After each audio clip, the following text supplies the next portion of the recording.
My name is Platt Liebau. I'm the president of Yankee Institute for Public Policy, a nonpartisan, nonprofit research organization in Hartford, and I'm joined by our director of policy and research, Ken Gerardin. Yankee's mission is to make sure that everyone in Connecticut is free to succeed, and my testimony today on HB 6175 is squarely in keeping with that mission. I'm not here today as a government reformer or a tax cutter. I'm here as a mom, and a very fortunate one at that. My husband and I have 2 children. I'm fortunate because I had options about where we live and where we send our children to school. As we tell them often, they're fortunate too.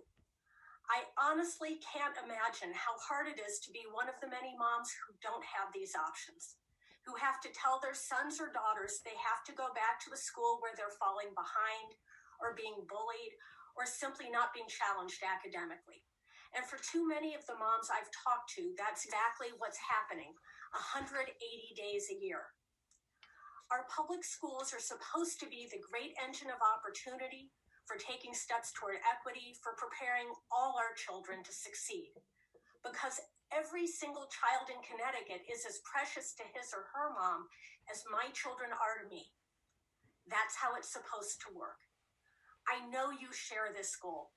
We spend more per child than every state but New York, and I'm grateful for everything you've done where you can.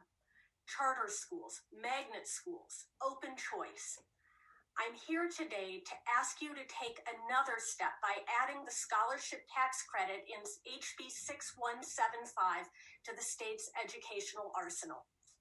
Right now, as we've just heard, hundreds of disadvantaged students are attending schools their parents otherwise couldn't afford, thanks to privately funded scholarships costing our state nothing. But hundreds more kids get stuck on waiting lists. You can change that. A state tax credit offsetting a portion of the donations for these scholarship programs will encourage people to give more and for new people to become donors. As you think it over, keep in mind I'm not asking you to go first.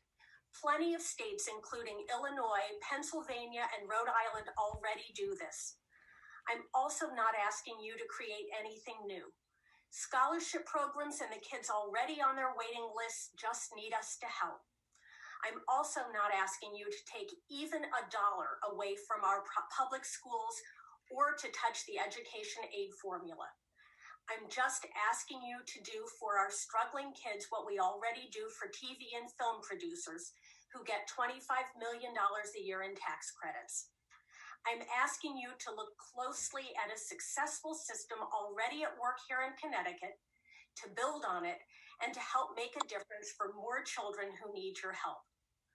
I know there are sometimes topics on which all of us may not agree, but I also know that every single member of this committee is completely devoted to the welfare of Connecticut's children.